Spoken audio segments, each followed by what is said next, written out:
Alex, muito obrigado. Embora você diga que se sente melhor na conversa do que na palestra, eu posso dizer a você que a sua palestra foi brilhante. E, além do mais, no momento em que nós estamos vivendo, no país como um todo, de perplexidade governamental, sua palestra tornou-se, além de tudo, um checklist.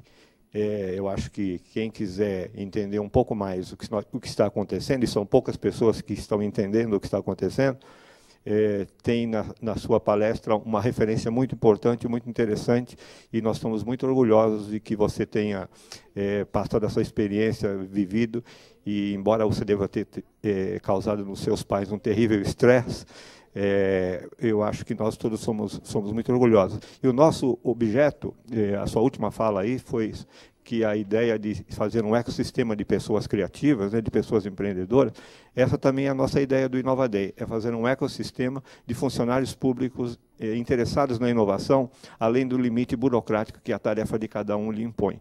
E você colaborou muito com isso. Tá? Muito obrigado. Daqui a pouco, após a palestra do Reinaldo, a gente vai fazer uma conversa onde a gente vai poder bater um pouco mais de papo sobre o que você apresentou. Então, agora, na sequência, o Reinaldo Pamponê, filho, cujo currículo eu já apresentei, ele vai falar sobre a cocriação social na construção de políticas públicas. Por favor, Reinaldo. Bom dia a todos, agora oficialmente. Um prazer estar aqui. Essa conversa, eu acho que ela já mudou de assunto bastante nas últimas 3 semanas, né, conversando com o Edvar, porque a gente vive uma era agora de entendimento do caos, que é esse novo desenho social, econômico, político, cultural, que a gente está enfrentando hoje, que é a tão esperada, a embrionária sociedade em rede. Tá? O que significa isso? É a sociedade onde os indivíduos interagem mais livremente e todo limite institucional é colocado em xeque. Tá? Então, e não é diferente, a instituição governo provavelmente é a primeira a ser atacada em tudo isso. Tá? E não é uma questão do governo esse ou aquele, é uma questão institucional que tem acontecido não só aqui no Brasil, mais claramente as ruas estão nos dando esses sinais, mas tem acontecido em vários lugares do mundo, cada um com as suas particularidades, mas também com uma similaridade muito forte. Os indivíduos hoje querem ter voz, tá? Ninguém desenhou as instituições para que todo mundo pudesse estar conectado, todo mundo tivesse pelo menos um aparelho de telefone celular e pudesse se comunicar com quem quer que seja. Tá? O modelo mainstream, aquele modelo de uma única mensagem que chega para todo mundo, esse modelo está falido. Tá? Hoje, por mais que a gente queira ou não queira, a gente vive uma sociedade que se informa muito melhor, que tem acesso à informação, que tem acesso à interação. E essa experiência, eu acho que a gente tem um privilégio de estar podendo viver essa era. Tá? Eu acho que é um privilégio de cada um que está aqui na sala de poder, de alguma forma, colaborar com isso. E, acima de tudo, sair do conceito da perplexidade, que é um conceito paralisante, que é uma atitude paralisante, para, pelo menos, transformar a complexidade numa angústia e essa angústia se transformar em ação. Eu, particularmente, já estive perplexo há um tempo atrás, continuo angustiado e com vontade muito grande de agir. E essa novidade desse novo tempo que surge, que é um tempo tão esperado por muitos e causou perplexidade em outros que estavam parados, né, como um grande amigo meu ontem numa palestra lá no Mar, no Rio de Janeiro, falou uma coisa interessante, que disseram que o gigante acordou, só que ele falou, sou do Capão Redondo e lá ninguém nunca dormiu, entendeu? Toda hora, 4 horas da manhã, ele está acordando e voltando. A gente sabe muito bem que realidade é essa. Então, a gente está tendo que operar num espaço de realidades muito diferentes, muito díspares. A gente está se dando conta de que nós somos um país cruel com relação à distribuição de recursos, tá? Extremamente cruel, com diferenças muito sérias, criminosas, a um ponto da corrupção estar aparecendo como o grande sintoma da nossa sociedade. Tá? Eu também acredito piamente de uma necessidade de mudança de imaginário do que é esse Brasil. O brasileiro não é corrupto, na sua essência. A gente acaba se acomodando com isso. Eu vejo muito mais gente saindo 5 horas da manhã, pegando o transporte e vindo trabalhar no centro de São Paulo, do que batendo a carteira de alguém na rua. Isso mostra que a gente tem uma massa de pessoas que estão dispostas a construir um país. E a gente está entrando agora nessa experiência do que é construir um país. Um país que chama Brasil, tá? Que em 1808 teve o seu Estado implementado de uma fuga de Napoleão Bonaparte, e esse Estado veio de navio de Portugal. Tá? A construção de um Estado brasileiro é 1808 e vem de navio. Tá? Nós somos um país que fomos descobertos. Tá?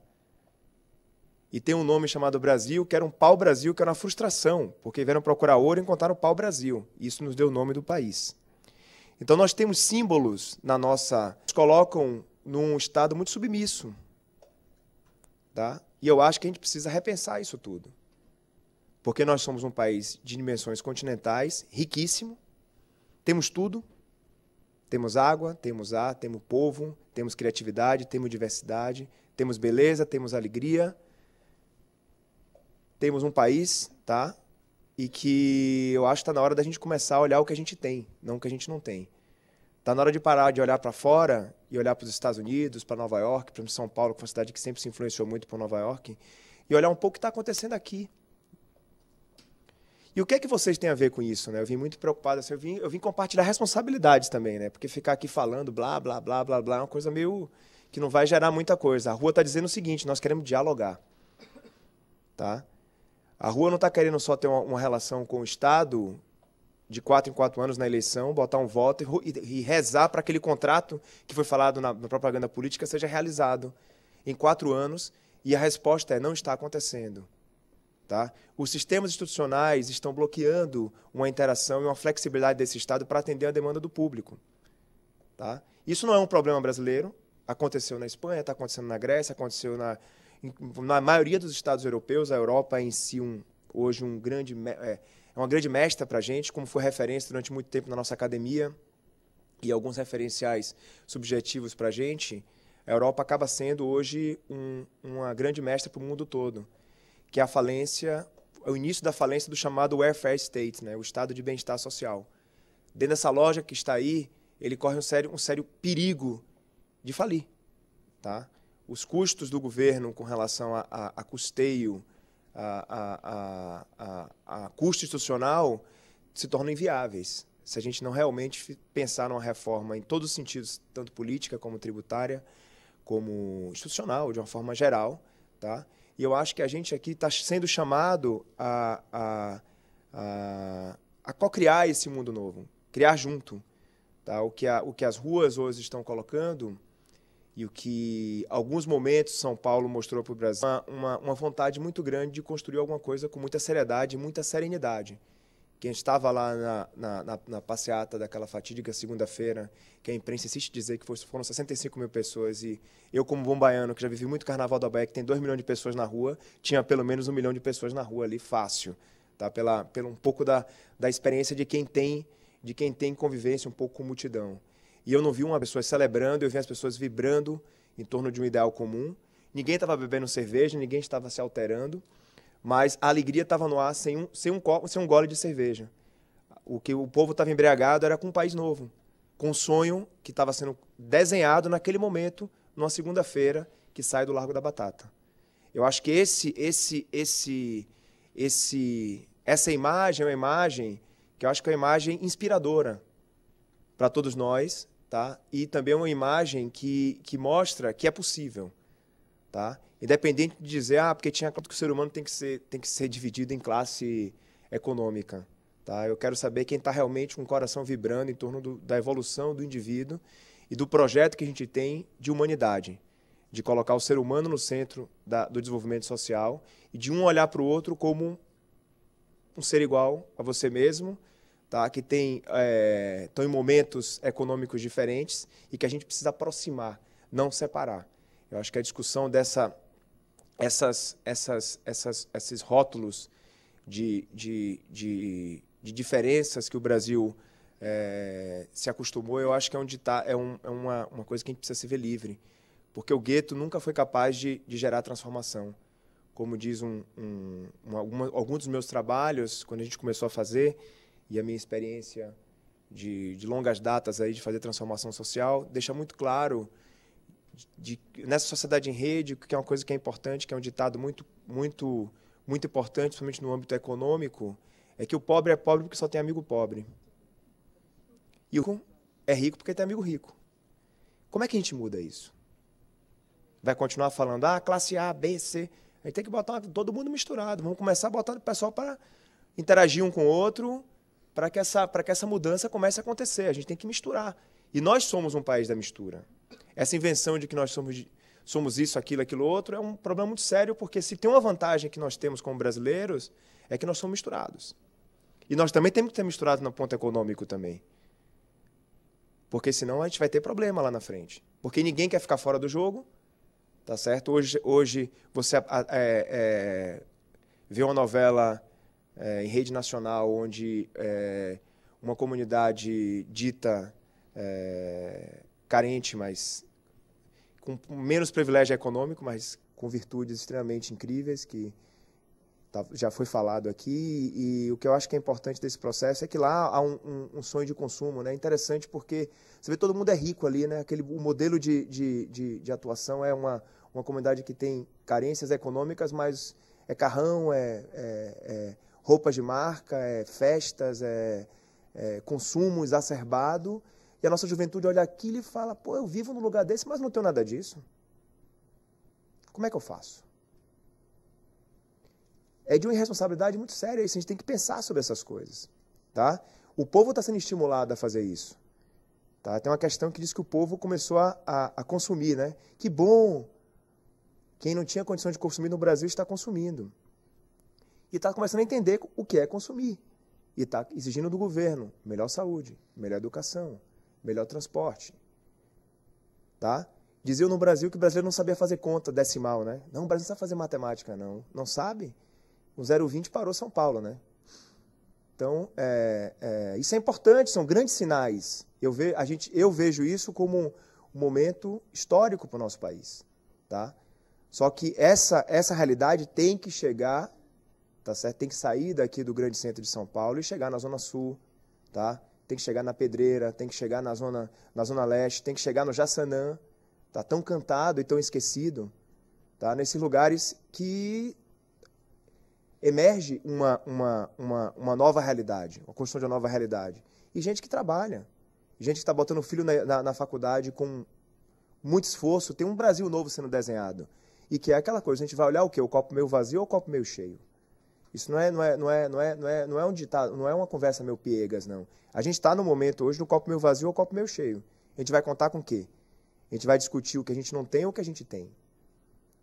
Então, é com essa provocação que eu inicio a minha fala. E como diálogo, eu queria saber da plateia, diante dessa provocação, para a gente também eu não ficar aqui falando sozinho, tá? Se tem algum tema que vocês gostariam de, dentro do que a gente falou aqui agora, se tem algum tema que a gente possa explorar um pouco nessa fala, antes de entrar no debate, para que a gente possa direcionar o interesse de quem está aqui. Porque às vezes o meu interesse é eu quero saber qual é o interesse de vocês para a gente encontrar interesses comuns. Porque é aí que tem a mudança. Tá? É aí que tem o diálogo verdadeiro. Não adianta um falar aqui, outro falar aqui, mas como é que a gente fala junto? Tá? A minha pergunta sempre, quando eu chego nesses lugares, é o seguinte, onde é que a gente concorda? Porque se a gente fala onde a gente discorda um monte de coisa. Tá? A gente tem que encontrar os nossos 0,20. Onde é que todo mundo concorda? Tem que baixar o 0,20. Eu estou procurando 0,20 agora. Essa é meu mote agora. Onde é que a gente concorda que todo mundo vai para a rua e vai resolver uma causa comum? Tá? E abro a possibilidade para alguém colocar, não precisa uma pergunta, mas alguma coisa que vocês gostariam de direcionar aqui hoje. Alguém tem alguma mão levantada?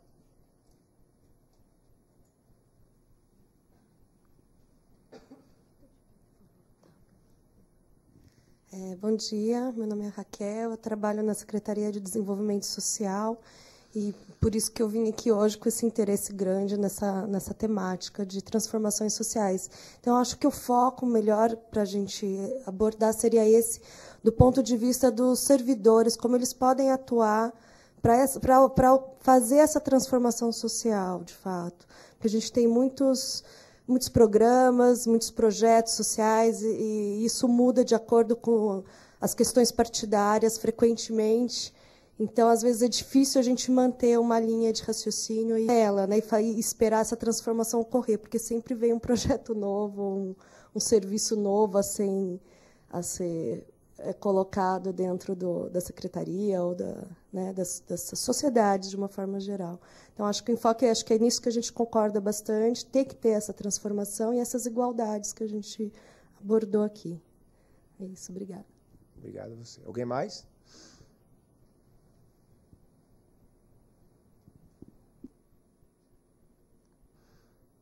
Vamos seguir nessa, então? Então, vamos começar aqui. Antes de eu apresentar o que eu faço, eu vou tentar dar uma pautada no que você falou. É o seguinte, a gente vem falando muito sobre essa palavra de transformação, ela está acontecendo. E transformação, inovação e sustentabilidade são palavras que estão aí.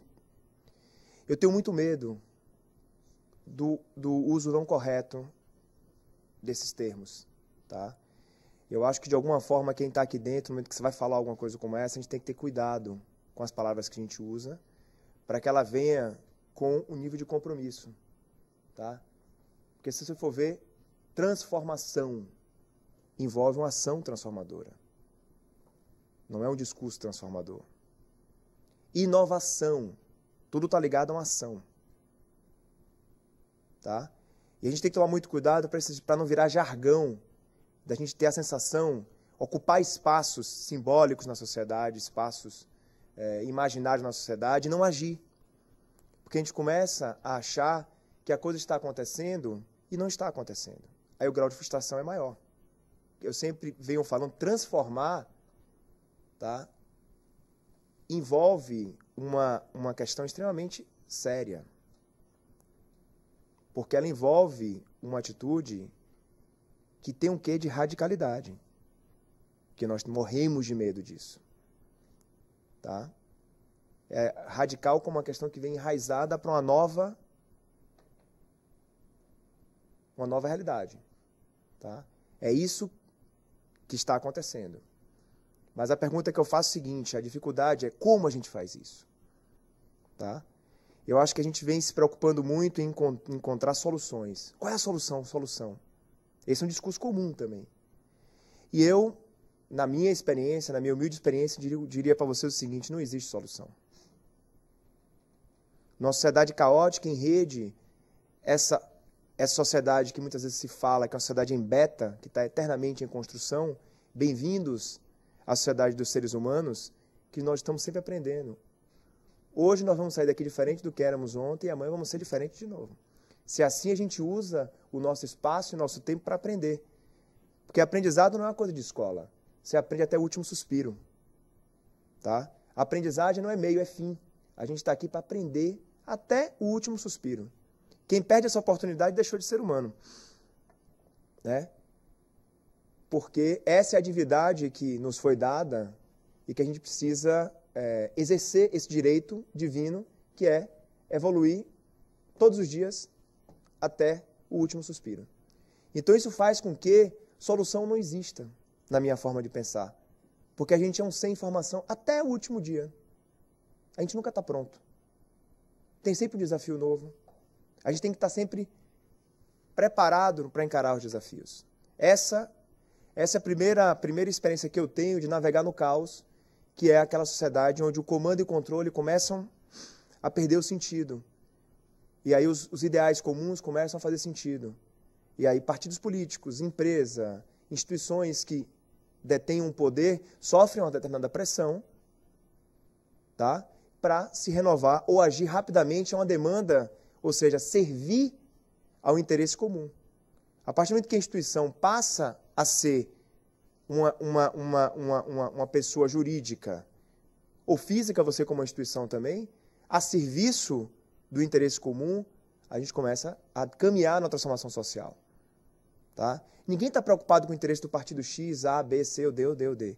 Está preocupado com a saúde, com a educação, com o transporte público, com os lugares comuns que a gente convive na sociedade. Enquanto a gente não resolver isso, não adianta ficar falando de transformação. Tem algumas questões básicas que a gente precisa aprender a resolver.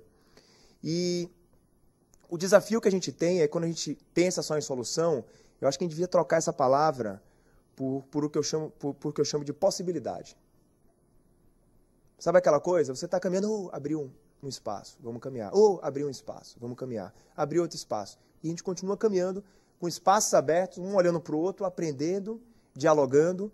Eu acho que a sociedade que gera possibilidades contínuas de evolução é uma sociedade que está solucionando o seu caminho. Porque ela está o quê? Ela está irrigando rotineiramente as suas possibilidades. Tá? Tem coisa melhor na vida do que você ter possibilidade, ter horizontes para caminhar? O problema é quando falta horizonte. Aí o ser humano começa a ficar amargurado, perplexo, que foi uma palavra, meu Deus, o que vai acontecer agora? Quando, na verdade, você está se abrindo um novo horizonte e reeducar. Como é que a gente olha isso? A gente pode olhar agora, acabou, não sei mais como eu ajo em relação a isso. Ou, deixa eu aprender um pouco. Deixa eu sentir um pouco na rua. A gente também foi muito acostumado principalmente no século passado e um pouco desse século, a achar que o ser humano é um ser estritamente racional. E só faz sentido a gente agir em cima daquilo que a gente entende e verbaliza. A gente esqueceu que a gente vem trabalhando a nossa intuição há muito mais tempo do que a nossa razão. E para você construir algo novo, a gente vai ter que aprender a tatear. Sabe aquela coisa que você vai tateando? Tá? Às vezes eu vejo nessa nova era, nós somos todos crianças. Tá? Tem um ditado que eu estava lendo um livro de Arte e Medo, que um professor de uma universidade americana, o filho dele, de 5 anos, perguntou: pai, o que é que você faz na faculdade? Ele é um professor de artes. Ele falou: eu ensino os adultos a desenharem. Ele falou: é mesmo, pai? E eles esqueceram, foi? Como é que uma criança começa a se relacionar com o mundo? A gente tem que olhar, a gente tem que voltar a ser criança nesse espaço, entender? Como é que a gente aprende o novo? Como é que a criança aprende a escrever? Antes de escrever, ela desenha. O que é uma casa? Ela desenha uma casa. Tá? O que é uma nuvem? O que é um sol? Ela desenha tudo aquilo lá no universo simbólico dela, é tudo imagético. A gente que vai tirando daquilo e vai colocando aquilo como... O sol não é isso, o sol é S-O-L. Aí o cara fala: casa não é isso, casa é C-A-S-A. Tá? Tem um ditado extremamente interessante de um grande educador brasileiro, que uma vez ele tinha uma pessoa na comunidade dele lá de Araçuaí, lá no Vale do Jequitinhonha, e disse que tinha uma criança que eles estavam aprendendo os mitos dos reis, né? Reis e rainhas. Aí disse que o menino falava assim: professora, minha tia é rainha. Ela falando da rainha da Inglaterra, da rainha da Espanha, da Holanda, daquelas coisas assim. Aí a professora falou: menino, para de encher o saco, que sua tia é rainha. Tá? Aí o menino não largava: professora, minha tia é rainha. Aí a professora falava: pô. Aí teve uma hora que botou o menino para fora da sala. Aí a diretora da escola falou: mas vem cá, você está enchendo o saco na sala, dizendo que sua tia é rainha, você não está vendo que você está incomodando? Ele falou: mas, diretora, a minha tia é rainha. Rainha da onde? A rainha do congado da cidade. Está entendendo as coisas como são? A gente de uma criança, porque a gente acha que rainha é aquilo, quando para ela rainha é aquele outro. Bem-vindo hoje, a sociedade em rede é isso, onde a gente também tem os fenômenos, você deve ter ouvido falar já desse termo, glocal, né? Está meio na moda aí. Você tem um universo que é globalizado, mas o que acontece é na sua localidade, na sua rua, é no contato humano ali, porque a sua realidade é aquela dali.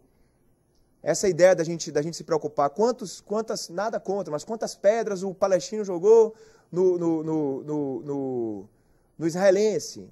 A gente vê isso todo dia na televisão. Só que não aparece quantos jovens morreram no fim de semana em São Paulo, ninguém fica sabendo, só assim uma mensagem. Está na televisão o dia todo nos mostrando aquilo, como aquilo fosse necessário a gente saber. A gente já sabe. Agora vamos olhar um pouco o que está acontecendo aqui do lado? Esse é o fenômeno interessante que está começando a surgir. As mídias sociais estão fazendo com que a gente possa se relacionar dessa forma. E o nosso desafio é fazer o seguinte: como é que a gente sai do que a gente tem hoje para onde a gente precisa ir? E a única coisa que eu tenho certeza que é comum em todo mundo é que todo mundo tem medo. Tá? Bem-vindo ao time da transformação. O medo está aí. Tá? Quem tem juízo tem medo, né? Então, quem tem filho tem medo. Quem tem marido tem medo, quem tem conta para pagar tem medo, todos nós temos medo. Então a gente precisa de algum momento levantar a mão, estamos todos com medo, não estamos? Estamos. Vamos junto? Vamos. Um ajudando no medo do outro, para na hora que um está com menos medo, outro está com mais medo e vai ajudando, a gente vai ter que encarar o medo. E qual é o grande elemento para encarar o medo? Coragem. Uma cantora norte-americana, a Ella Fitzgerald, uma vez perguntaram para ela, né? Que ela tinha muito medo de subir no palco e cantar, uma cantora de jazz, acho que muita gente deve conhecer. E ela falou, eu tenho muito medo mesmo de subir no palco até hoje. E ela já estava bem, já senhora, com os seus 70 anos. E aí o cara perguntou assim, mas por que você consegue subir no palco? Ela falou, porque a minha vontade de cantar é maior do que o medo. E ela sobrepõe o meu medo. Então nós temos que encontrar essa vontade de cantar, essa vontade de sair dessa história. O Estado é horroroso, o partido político não deixa, eu não sei o que lá. Isso é realidade também na empresa privada. Viu? Esse discurso que a gente vê aqui já está acontecendo também na empresa privada. A instituição hoje é um limite a ser negociado, a ser redesenhado. Porque senão nós todos vamos ficar aqui lamentando um futuro que a gente não foi capaz de realizar, porque o nosso presente, que é o dia a dia de construção do futuro, a gente não teve coragem de enfrentar as pequenas vitórias do dia a dia. É o que eu costumo dizer, a grande transformação social, a mensagem está vindo da rua. Mas sabe onde é que ela vai acontecer? Nos gabinetes, tá certo? No momento que você desenha um edital, tá? No momento que você vê uma coisa errada de um colega, fala assim, pô, se a gente fazia no passado, não faça mais isso hoje, não. Tá? Todo servidor público hoje vai ser um reeducador do que é o serviço público, tá? É a postura com que você atende qualquer pessoa que, na verdade, é o seu patrão, porque é ele que está bancando imposto e é ele que tá fazendo. Quem é seu patrão é a população. Tá? Não é o partido político. Essa é uma mudança. O próprio governador vai saber disso também. Governadores, secretários, saber quem é meu patrão. É quem vota, é quem paga imposto. Essa é a mudança de consciência que nós temos que ter no serviço público. Tá? Isso vai demorar tempo. Porque a gente tem os interesses, tem que negociar, mas é um dia após o outro. Isso não vai acontecer com muita velocidade, porque calma com andor, que tem muita coisa em negociação, a gente sabe disso, mas o que a gente não pode perder é o brilho no olho do dia a dia. É de ser impecável com relação à corrupção. É de ser impecável ao servir o ser humano. Percebeu? O nosso objetivo aqui é servir a população do Brasil, de São Paulo, do mundo. Nós não podemos permitir que isso aconteça. Então, essa mudança cultural de cada servidor público ser um agente de controle social é de uma potência sem limite. Tá? Eu acho isso uma rede extremamente articulada e possível. Tá? A gente tem que sair da posição do que eu quero fazer para o que a gente precisa fazer. É aprender a servir. Olha o nome, servidor público. O que é que quer dizer isso? Serve a população. Eu vim aqui como cidadão que paga imposto exigir isso de vocês também. Nós temos que encarar isso como uma naturalidade. Eu vim aqui como um dos representantes daquelas vozes do meu cartaz, é o seguinte, sirvam bem ao público. Tá? Esse é meu cartaz que eu trago para vocês. E para a gente servir bem ao público, o que é necessário? Aí a gente entra numa coisa importantíssima, que é como a gente dialoga com esse público. Como a gente constrói política pública junto com eles. Como o rapaz, ou a senhora, ou a criança que vai no hospital público, como é que ele quer esse hospital público? Porque às vezes quem tá definindo como tem que ser o hospital público não frequenta o hospital público. Né?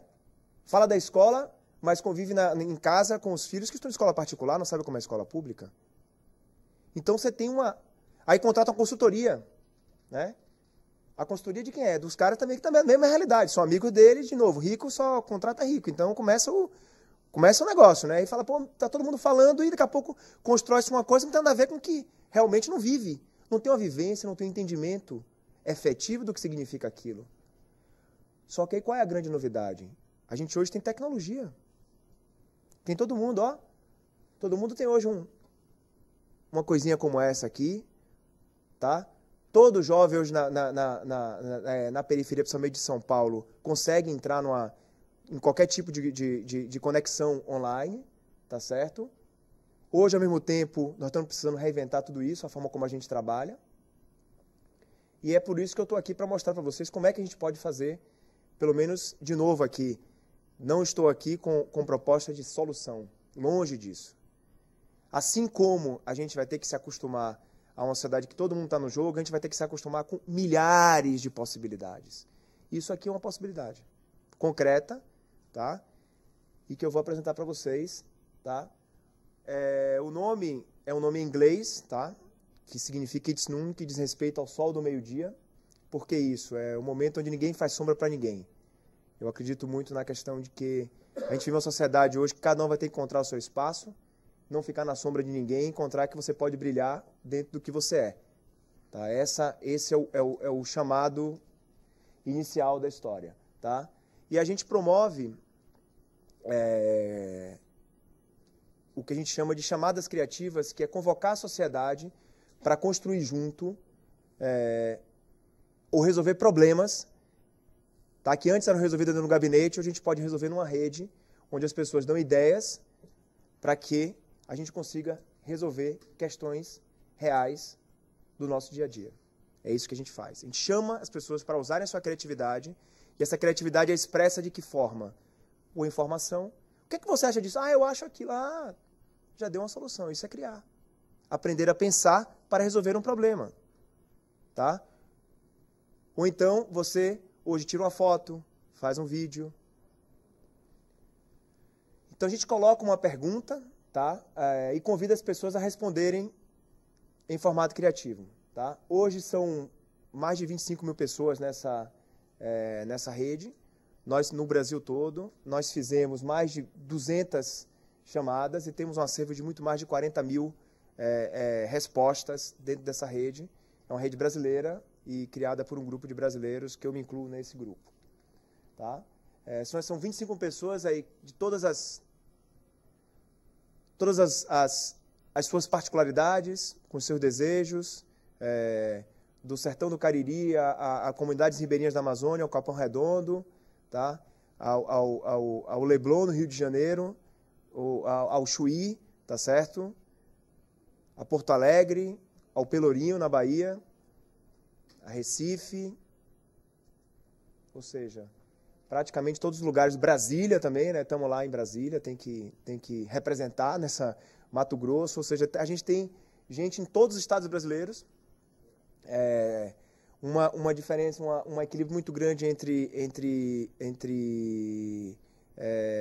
pessoas do sexo masculino e feminino dentro da rede, o que gera um equilíbrio de pensamento muito importante, que eu acho que essa é um dos grandes desafios que a gente tem também, incluir esse polo do ponto de vista de forma de entendimento do mundo, do polo feminino e masculino também, que é uma das grandes demandas agora desse novo século, tá?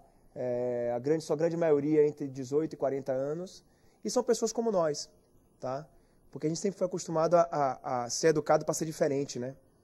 Eu quero ver a gente ser educado para ser igual. Essa vai ser nós somos educados para ser um igual ao outro. E aí, como é? Vejo você como igual, não vejo você como diferente. Então, esse é um desafio muito grande, tá? E o que acontece? O que a gente está sentindo hoje, né? Hoje a gente vive uma crise sistêmica, né? Hoje não é uma questão do governo de São Paulo, do governo federal. Está todo mundo em crise, porque o sistema está em crise. Tá? Essa imagem eu peguei lá da rede, que ela é simbólica, né? Isso tem muito a ver com São Paulo, né? O que acontece nesse sistema que está em crise hoje? Ó? Sai um monte de carro e a rua fica parada. E vão nos cobrar mais 20 centavos para a gente andar mais devagar, tá? E ter uma qualidade de transporte pior. O que o sistema começa a falar hoje? Falar, não, essa coisa está errada. Tem um monte de sintoma por baixo disso aí, né? Por que eu vou pagar mais para ter uma coisa pior? Não sei se tem percebido, a gente tem passado por isso, né? Está cada dia mais caro para a gente ter uma coisa pior. E aí, porque isso não é luxo de São Paulo, é o sistema que ele está esgotado, tá? Então, o sintoma do carro hoje, da mobilidade urbana, é o que a gente vê mais claro, né? Eu não consigo circular no lugar que eu vivo. Tá? E tenho que pagar mais caro por isso? Não. Está começando a ficar difícil. E aí as pessoas começam a ficar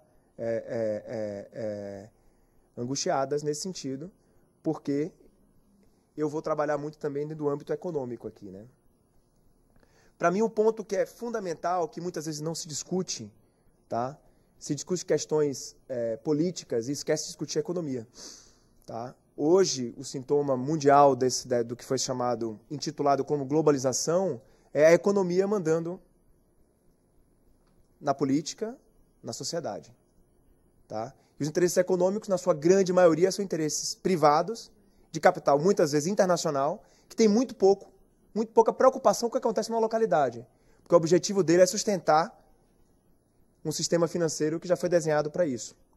Eu não estou aqui criticando, estou apenas colocando como é feito hoje. Tá? Alguns estudos mostraram, e eu posso até compartilhar se vocês quiserem, eu estou estudando isso, que existe uma evasão fiscal. O que significa? Tem as maiores empresas do mundo, multinacionais, deixam de pagar por ano. Adivinha quanto é imposto? Alguém tem um número aí na cabeça? Para a gente entender onde é que está Porque a gente fala dos 20 centavos, eu também estou preocupado com o dinheiro maior, né? Que faz com que o hospital não funcione, que tenha fome no mundo. Esse dinheiro a gente tem que falar. Qual é o número? 20 centavos a gente sente. Tem no bolso. Agora esse número a gente nunca teve no bolso. A gente não tem a menor ideia. Mas é ele que faz com que... É um número na ordem de 10 trilhões de dólares por ano. 10 trilhões de dólares significa o PIB brasileiro. O Brasil precisa girar 3 anos, mais de 3 anos, para chegar nesse patamar do que é evadido, não é pago pelas grandes empresas por ano. Com 10 trilhões de dólares, você resolve praticamente todos os problemas sociais do mundo numa tacada só, com uma facilidade. Então, a gente começa a entender onde é que estão os problemas, de fato. Tá?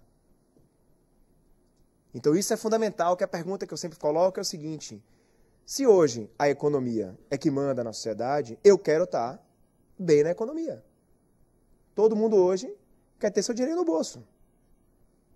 Tá? Porque qual é o significado maior do dinheiro? Ele lhe dá liberdade de escolha. Você fala, trabalhei muito tempo, saindo 4 horas da manhã de casa, como a gente já fazia lá com alguns jovens, lavando roupa em casa de barão. Não estou mais afim. Hoje já posso dizer que eu não vou. Porque eu já tenho hoje minha condição financeira de dizer, muito obrigado, já fiz isso, não preciso fazer mais. Hoje vou fazer uma outra coisa.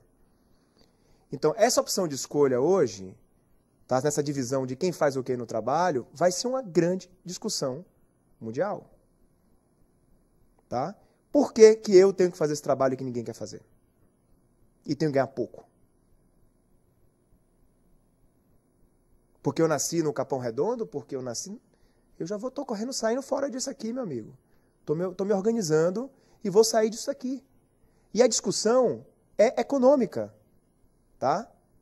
A questão é o seguinte, onde é que está chegando o dinheiro? Essa é a pergunta que eu sempre faço. Na mão de quem está isso? Essa é uma pergunta fundamental que tem que ser colocada. Porque o que a sociedade em rede está querendo é basicamente uma coisa: distribuição de poder. E num sistema capitalista que não fui eu que inventei, não foi ninguém aqui praticamente que inventou, mas nós sustentamos, nós vivemos ele. Nós somos uma parte dessa engrenagem. Ao mesmo tempo, já que a gente vive, a gente financia, a gente banca isso, como é que a gente vai transformar para que a gente possa viver melhor dentro dele? E um caminho para isso é a distribuição de poder pelo dinheiro. O dinheiro tem que chegar na mão de mais pessoas. As pessoas estão a fim de trabalhar. Eu estou aqui.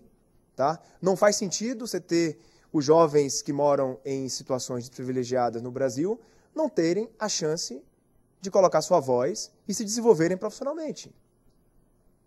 Tá? Esse papo de tráfico de drogas, de crack, dessas coisas, é um sintoma de falta de possibilidade. De novo. E essa falta de possibilidade tem um dado muito concreto. Por que as pessoas precisam ir para isso? Porque elas precisam trazer sustento para dentro de casa. Não precisa falar, a gente está precisando trazer o discurso do pai e da mãe, gente que paga a conta. Tá? Todo mês o cara paga uma conta, tem que saber o que significa isso. Se não comparecer, não vai ter. E numa cidade como São Paulo, que diz que menino chora e mamãe não vê, tá certo? Quem não tem dinheiro vai para a rua. Tá? Vai para debaixo da ponte. Então a questão é séria. Não adianta ficar melindrando, é isso. A questão é a seguinte, as pessoas precisam ter a oportunidade de saber onde elas podem gerar um sustento, ter dignidade para viver num sistema capitalista que não foi criado por elas. Elas apenas estão fazendo parte desse sistema e querem contribuir para um desenvolvimento sustentável. E o desenvolvimento sustentável significa o seguinte, distribuição de poder. As pessoas precisam ter acesso aos estímulos que são dados. Então é nessa agenda que eu me coloco. Tá? É aqui que eu estou. Inovação social se dá prioritariamente numa distribuição de poder. E distribuição de poder significa dizer, para onde é que está nesse orçamento todo, que não está chegando no meu bolso? Tá? Eu não estou conseguindo usufruir dele. Tá? Eu pago, vou no hospital, não tem, vou na escola, não tem, o dinheiro não sobra, tá?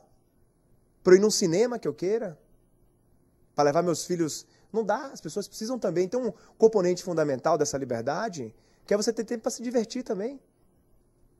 Essa é uma das coisas também fundamentais hoje no novo século. Tá? Nesse redesenho econômico tem o tempo do ócio, que se chama, né? Aquela coisa de você poder contemplar coisas boas, estar com a cabeça preparada para o novo. Aprender a contemplar coisas boas, a ver coisas boas também. Não só ficar naquela coisa, sai 4 horas da manhã, volta, lava a roupa, volta no outro dia. Ninguém aguenta isso. Você é máquina de um sistema que está falido. Você viu, esse sistema que fez aquele negócio com aquela imagem que eu mostrei anteriormente. Você é parte daquela engrenagem. E aí a gente vai agora, começando a dar uma pincelada aqui.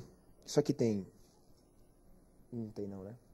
Uma pincelada aqui importante da gente entender aqui de uma forma muito simples. Tá? Como é que se define orçamento, visto que esse poder econômico está na mão das instituições, porque o sistema assim definiu, e as próprias instituições, que é importante também colocar, estão se questionando em relação a isso. Ninguém está satisfeito. Um movimento como esse daqui diz que o governo está precisando se movimentar, o banco tal está precisando se movimentar, a empresa tal, porque está todo mundo recebendo o calor. Está começando a ficar ruim para todo mundo. Isso significa uma crise sistêmica. Tá? Se não está bom, é a mesma coisa daquele casamento, né? O marido queria separar, a mulher não. Quando a marido e a mulher querem separar, separa. Sem briga, sem nada. Fala, não dá mais certo. A gente vai ter que... Entendeu? É assim, a gente está mais... Ninguém está mais confortável. Então está começando a criar um problema. A natureza já mandou o recado. Do jeito que está aí. A natureza, a gente está esquecendo, mas a natureza já mandou esse recado. Do jeito que está aí, vocês têm uma chance... O mundo não vai acabar.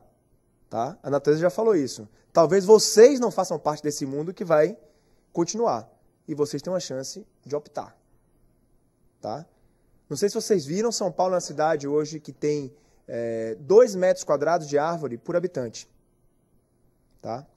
Aquela revolta que aconteceu na Turquia, assim como nossos 20 centavos, não foi só os 20 centavos, foi uma série de outras coisas. E na Turquia foi o estopim, a pipoquinha depois o cara comeu aquela feijoada, todo mundo comia aquela pipoca, me fez mal, sabe como é? Aquela história do... E a pipoquinha foi o quê? Foram a derrubada de algumas árvores num parque dentro da cidade. Só que a Turquia tem 8,5 metros quadrados de árvores por habitante. A Organização Mundial de Saúde fala que uma cidade, para ser sustentável, para ser o mínimo de qualidade de vida, precisa ter, no mínimo, entre 12 e 12,5 metros quadrados de árvores por habitantes. São Paulo tem 2. Tá? Buenos Aires tem quanto, vocês acham? Aqui do nosso lado, os hermanos argentinos. 20. Tá? Então, são alguns... A gente tem que começar a entender o que esse sistema está fazendo. Tá? Não é uma questão... Tem uma relação, a gente tem que se implicar. Fala, o que é que eu estou fazendo em relação a isso? E aí eu trago para a responsabilidade de cada um dos servidores públicos de entender como é que você ajuda o governo a se transformar também. Não ficar olhando para cima só. Porque o cara que olha para cima, olha para baixo e fala, e você vai começar a dialogar. Tá? E a questão aqui, vamos entrar numa questão muito objetiva de tentar entender como é que cada um pode atuar numa coisa como essa. Dentro de qualquer orçamento institucional, de qualquer instituição, seja lá governo, ONG, empresa privada, eu estou utilizando aqui nomes meio fácil de entender, que tem uma coisa que é custo fixo. É aquilo que chega mês, sai mês, todo mundo tem que pagar. E cada um na sua casa tem. Tá? É a água, tá? É a escola da criança, a prestação do... sei que lá, é a dívida que eu já tenho, aquela coisa. Eu já me comprometi, dia 30 chega a conta, eu tenho que pagar. Tá? No governo e na instituição não é diferente. É todo o salário dos servidores públicos, é o aluguel, são coisas que não adianta. Está ali, tem que pagar, e é uma conta bem cara. Tá? Essa linha orçamentária, essa linha do orçamento não tem muita flexibilidade.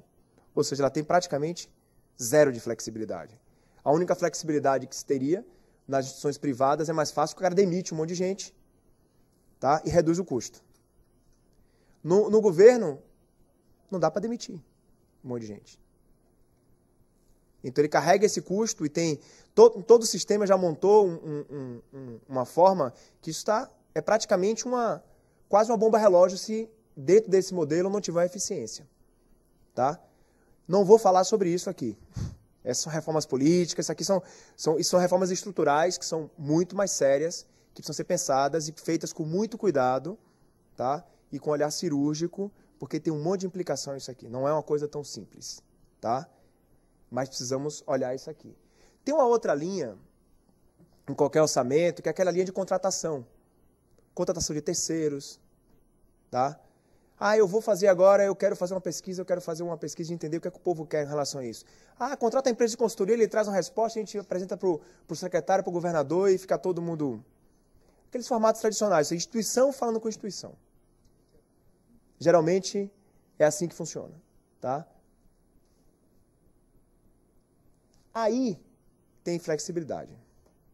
Porque você pode optar que instituição você vai trabalhar, como é que essa instituição está trabalhando. E tem uma terminologia que está na moda hoje, que foi cunhada nos Estados Unidos, e que está entrando no Brasil, e que eu acho que é um nome interessante. Quando você fala de riqueza, de distribuição de recursos, tem um conceito que é chamado de valor compartilhado. O que é que significa isso? Esse R$1 que você está sendo disponibilizado, eu estou vendo que eu estou me beneficiando com esse R$1, e você também está beneficiando que está investindo com esse R$1. Que legal! Estamos compartilhando um valor que foi colocado na sociedade. Tá? O problema é quando aquele R$1 é colocado e você não vê aquele R$1. Fala, meu Deus do céu, para onde é que foi isso? Não foi compartilhado. Foi apropriado por alguém para um objetivo individual. O valor compartilhado significa isso, é você procurar, de alguma forma, pegar um recurso e distribuir para que mais pessoas tenham benefício daquele recurso que foi colocado. Tá? Aqui, nós temos uma mega oportunidade. É sobre isso também que eu vim falar. É aqui que eu atuo, como instituição. Tá? Eu tenho 8 pessoas trabalhando comigo, diretamente, e tenho 25 mil trabalhando numa rede, no seu espaço, no seu tempo, que a gente se conhece online, mas que o dinheiro pinga numa cidade pequena do interior da Bahia, assim como num vilarejo da Amazônia, de Amazonas, assim como num bairro, no Jardim de São Paulo, assim como no Jardim Ângela. Essa é a novidade, da pessoa poder trabalhar na sua casa, pelo computador, pelo celular, e poder, com isso, ganhar o seu sustento. O que acontece a partir desse momento? Tá? O camarada que mora lá no Jardim Ângela, aquele jovem, ele não vai precisar mais vir para São Paulo, pegar 3 horas de ônibus, não vai nem brigar mais por 3,20. Porque ele não vai precisar mais do 3,20, ele vai simplesmente estar lá e de lá mesmo ele trabalha. ele vai continuar brigando por porque ele vai querer vir para uma peça de teatro, que ele vai ter um dia, ele vai querer vir para o show e vai querer pagar um transporte de qualidade com preço justo. Tá? Esse é o mundo que eu sonho. Tá? E é possível, porque já tem 25 mil pessoas trabalhando dessa forma. Tá? Mobilizar 25 mil pessoas não é tão fácil. Mas de 25 para 100, de 100 para 1 milhão, e de 1 milhão para um volume X, aí que a gente começa a desenvolver a transformação. Mas para chegar nisso, o que é que a gente precisa? Tá? Eu vou dar um exemplo de como é que a gente organizou isso em termos de cases que a gente fez para desenho de política pública. Vocês vão entender agora mais efetivamente isso. Você, para desenhar uma política pública, tá? Em rede, em cocriação, o que é que você precisa? Você precisa ter inspiração, as informações, os conteúdos que vão fazer com que você desenhe essa política pública que pode estar expressa num edital, tá? Que pode estar expressa num programa de governo, que pode estar expressa num evento que o governo faça, tá? Ou seja, de diversas formas elas podem estar expressas, mas vocês precisam encontrar meios de conectar a população. Como é que funciona isso? Você vai gastar, digamos, 100 mil reais para fazer uma pesquisa. Tá? Aí vai um instituto de pesquisa tradicional e não estou aqui criticando nada, mas estou dizendo como é a forma tradicional e como é a forma que eu acho que pode ser interessante também. Qual é uma nova possibilidade? Tá? Esses 100 mil reais, você contrata uma empresa que gasta 100 mil reais. Tá? Não sei se vocês já foram pesquisados na rua, o cara vai lá, ele pesquisa, você dá uma informação, ganha um sanduíche de mortadela ou ganha um abracinho e fala, beleza, tchau, tchau. Tá? Aquilo ali que está o valor da história. É na sua informação e na análise das pessoas que vão fazer aquilo e entregar aquilo como para resolver um problema que foi colocado. É isso que a gente faz. A gente coloca essa pergunta e a gente remunera o máximo possível de pessoas. Ao invés de pegar esses 100 mil reais e colocar para uma empresa de consultoria, você pega esses 100 mil reais e pega 1.000 pessoas vão ganhar 100 reais nas respostas. O que é que você faz? Você traz um recurso público, chama o público para construir com você uma política pública e ainda ganha dinheiro. O dinheiro dele que ele tá colocando retorna para ele porque ele está trabalhando de alguma forma para ajudar a construir o Estado que ele vai viver.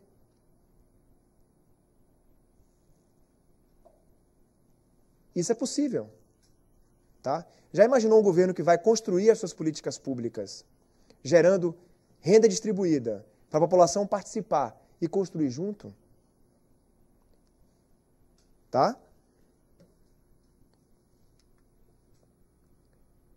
Então, a gente é informação e conhecimento para a sociedade co-criar soluções para empresas e novas políticas públicas. É basicamente essa a história. Eu vou colocar aí, está meio... a gente fez num outro sistema, na hora que passou para o... Mas dá para a gente falar aqui.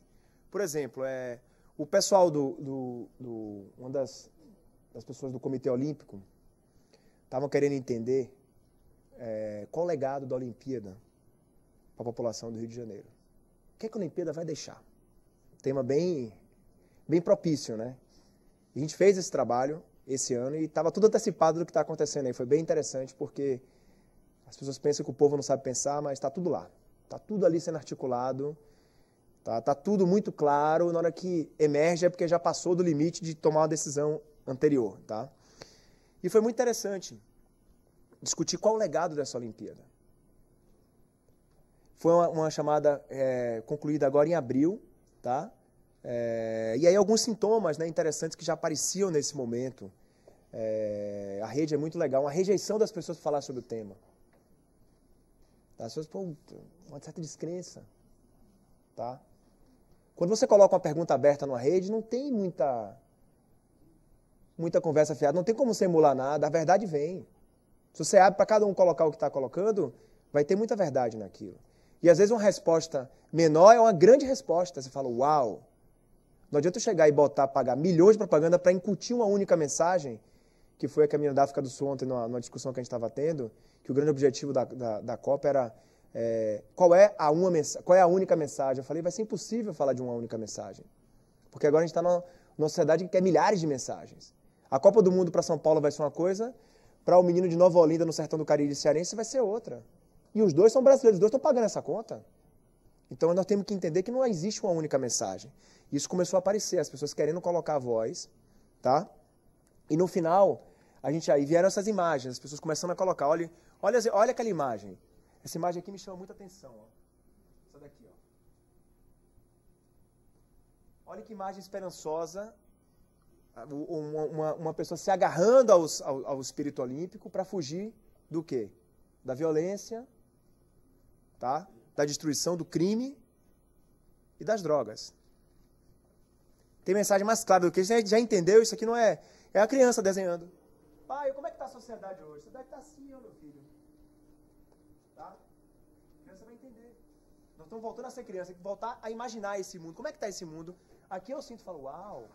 Olha a diferença, você pega um relatório e botar o rapaz da Olimpíada está querendo a Olimpíada como esperança para uma nova sustentabilidade de um ambiente mais inclusivo, mas aí o cara coloca aqui, não é isso aqui que ele está falando. Tá? É isso aqui que ele está falando. Olha a esperança. Tá? Olha aqui, ó. Olha que coisa linda. Ele está querendo entrar no Cristo, ele está querendo botar aquele Cristo maior, e ele está lá. E olha a questão racial aí presente. Tá? Que é uma questão que tem que ser trabalhada no Brasil também. Ainda existe. Aparece quando você vai na coisa. Não adianta tapar o... Ainda tem essa coisa que ser trabalhada aqui, ó. Tá? E quando a pessoa desenha, é muito legal, porque vem uma verdade que não dá para maquiar. Tá? Vem daqui, ó. Geralmente vem do coração. Vem de um lugar onde você não controla tanto. Tá? Olha para aqui, ó. Que coisa linda. Porque no momento que a gente entrega um relatório para tomada de decisão, a gente fala o seguinte, olha o que é essa... E todo mundo aqui que participou ganhou R$300. Tá? Foi para sua conta, ajudou no orçamento doméstico, ajudou a comprar um computador que ele está trabalhando. Aí a decisão é de cada um, né? Tá? Isso aqui tivemos algumas conclusões, como por exemplo, algumas conclusões esperançosas, caminhos de atuação onde a população acha que tem um espaço de resposta, e os riscos disso aqui. O que é que tem que tomar cuidado? Isso está aparecendo aqui, aqui, aqui. E você, com isso, você tem um universo de ação extremamente poderoso. Tá? A gente foi discutir reforma tributária com o pessoal do Núcleo de Estudos Fiscais da Fundação Getúlio Vargas. Eles estavam estudando juristas dentro dos gabinetes, junto com a Receita Federal, com uma turma, querendo entender o que seria essa reforma fiscal, quais são os entraves de se realmente implementar uma chamada reforma fiscal. Que a gente vai ouvir esse tema, isso foi feito tem 2 anos praticamente, você vai se ouvir falar muito disso agora, esses temas vão começar a surgir mais fortemente, né? E eles tinham um problema muito sério, que era como é que a gente explica isso para a população? Lei, tá certo? As diferenças entre uma coisa e outra. E a gente teve um desafio muito sério, que é como é que a gente coloca esse tema tão árido de uma forma positiva e inspiradora para que ideias de caminhos bons venham. E aí formulamos a seguinte pergunta, né?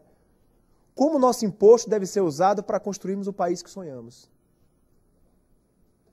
Trouxemos as pessoas para uma discussão de o seguinte, já que a gente paga esse imposto, o que a gente vai construir com ele? Tá?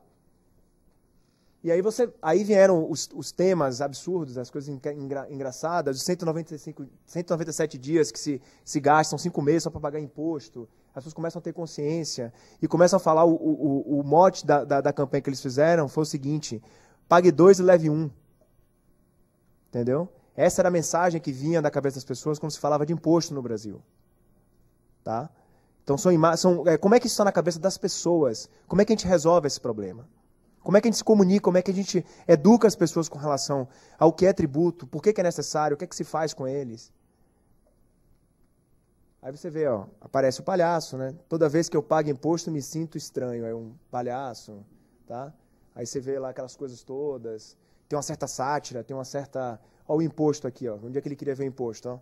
Segurança, saúde, educação. Temas que a gente não está nem... Ninguém está falando disso nas passeatas, né? Tá, ninguém está falando nada sobre isso aqui, né? Então isso está muito claro. Quando você bota para desenhar de uma forma lúdica, você explica. E ó o sol aqui em cima da... Olha o sol que está lá em cima, brilhando. Tá? Não é divertido construir política pública assim? E não é difícil, tá vendo? Todo mundo pode fazer, seu filho pode participar. Tá? E aí outra coisa que é interessante disso aqui é que a gente começa a dar uma voz no Brasil, que tem sempre aquela coisa, mas por que no Brasil as pessoas não são educadas, não tem escola? Eu concordo. Tem um formato que exclui um monte de gente também. Mas se você olhar, como eu falo lá, que eu vivi muito tempo no Pelourinho, eu falo assim, aqui o pessoal não aprendeu música na escola, mas todo mundo sabe tocar. Por quê? Se você for perguntar, que nota é essa? Eu não sei, mas faça ele, sabe fazer melhor do que você que estudou muitas vezes. Então tem uma sabedoria popular que é expressa por meio das imagens, tá certo? Do grafite em São Paulo, do rap, do samba, tá? Que a gente tem que dar essa voz. Essa voz tem muita inteligência aí por trás disso tudo, tá? E uma outra foi uma ação com a Secretaria de Cultura da Bahia, que estava querendo se inspirar e desenvolver o Carnaval da Bahia. Tá? Querendo saber como é que a gente faz um carnaval mais inclusivo.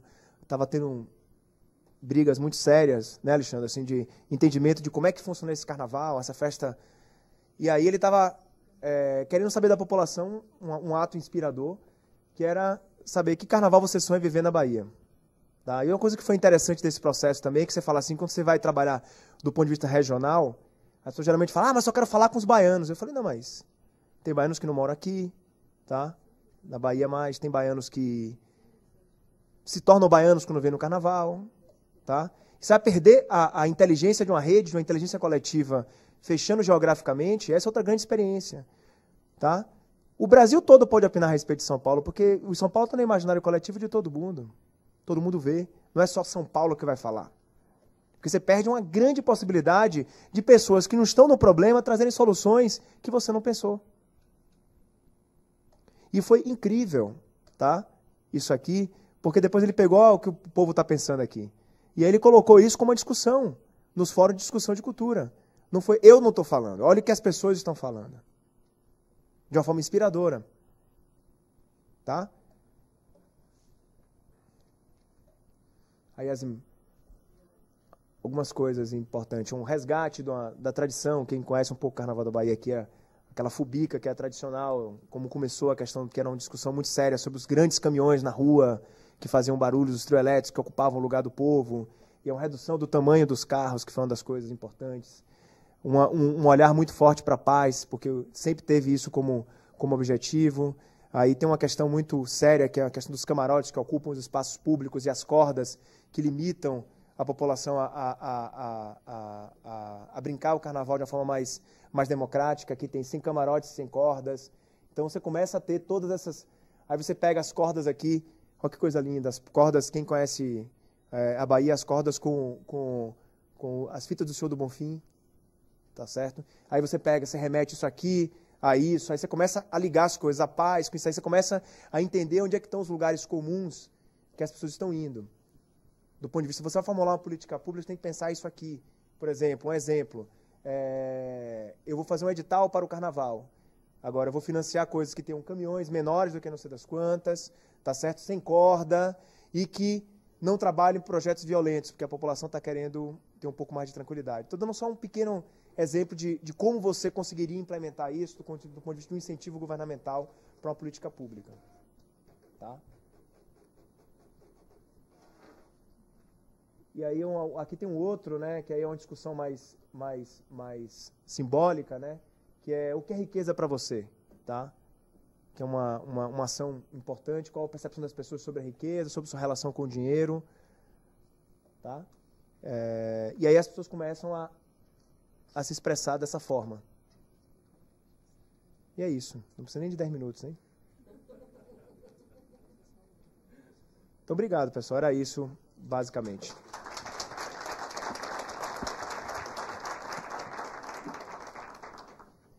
O endereço está aí, ó, itsnum.net, todo mundo pode se cadastrar pelo Facebook.